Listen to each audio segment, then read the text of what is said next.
breaker with 10 seconds to go. Coombs McDaniel on the screen. Walker with 7. Got a mismatch. Walker on McGee with 4. Kemba Walker. Step back. Walker. Cardiac Kemba does it again. UConn wins at the buzzer.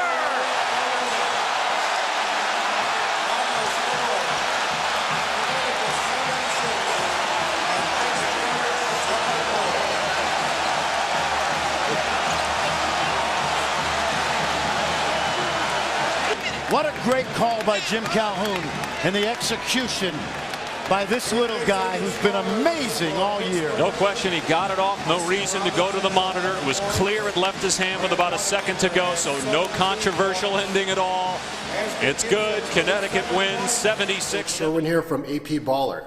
Basketball training that unifies the strength and conditioning with the skills. Today what we're going to do is look at improving your step back move. So what makes an unstoppable step back? Well, really, it's going to be the separation between you and the defense.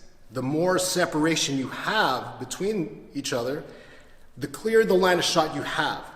So what we want to do is we want to show you an exercise that's going to take your step back move to the next level.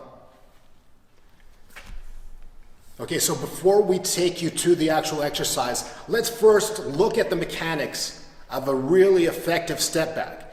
Here we have pro basketball player Rashawn Brown, and if you've ever seen him play, he's got a really nasty step back. He really knows how to create that separation. So, Rashawn, what I'm going to get you to do is I want you to demonstrate your approach to creating your step back move. Okay, so I'll get you to do it a couple of times, and for those watching at home, I want you to pay attention to how, number one, how he's selling the move, and then the mechanics of the actual step back. Okay, so go ahead, let's go about 2 in a row. Good. Let's have it one more time. Same side? Yeah, stay with the same side. Good. I'm going to do it one more time, and then what I'm going to do is I'm going to make you stop. Okay? So what we're going to do is we're going to break it down step by step to see what makes his move so unguardable. Okay, so go ahead. Stop. Okay. So as you can see, assuming that the hoop is right over there, number one thing that he does is he dips his shoulder down. He's going down into the defense because he's selling that hard drive. The next point that we want to look at is when he got there, he had a hard drive. Okay? He drove his foot into the ground. So just do that one more time. Okay? It's a hard plant. And if you notice too, his foot is internally, or his leg is internally rotated. And what that does is it spring loads his leg for that massive separation between him and the defense. So let's do that one more time. And what you're going to do is you're going to hard plant, step back.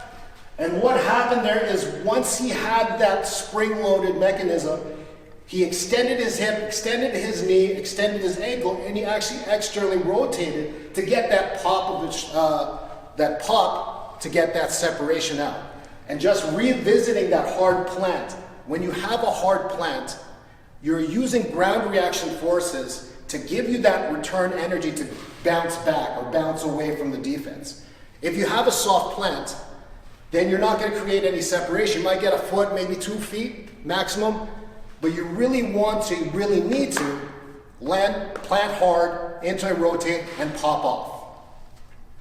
Now, the exercise that we're going to do here is called the banded step back. And the equipment that you're going to need is going to be a band and a basketball. Okay. So with this, what we want to do is we want to anchor the band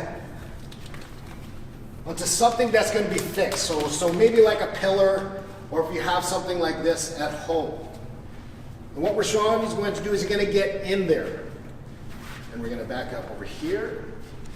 And what we want to do is we want to have the line of pull of the band in the same line as his step back. So that's going to be about 30 degrees, if assuming that the hoop is That way, we're going 30 degrees from that.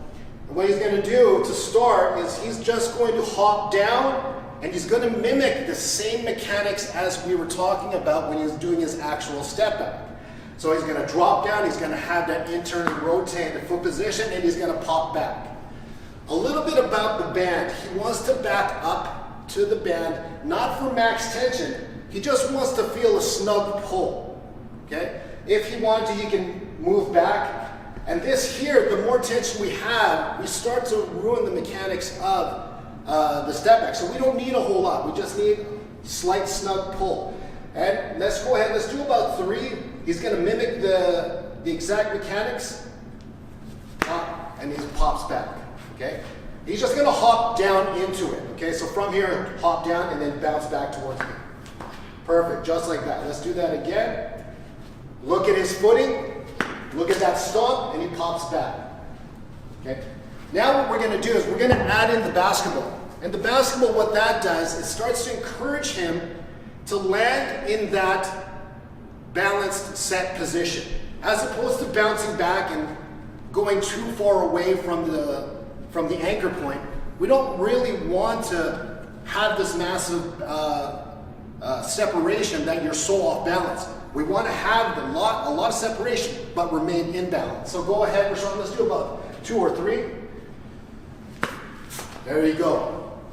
Nice little drop down, internally rotated foot position, and he pops off. 1 more. Good. Now, what I would do for putting this into your training plan, this is something that you would put into your power development days when you're training for basketball. Okay? I'd recommend only doing about 3 to 4 reps per side. We want to keep the reps quite low and work on the quality of the rep as opposed to the quantity of the rep. Thank you for watching. If you want more basketball-specific training info, please give us a follow on Instagram and stay up to date with our training content to take your game to the next level.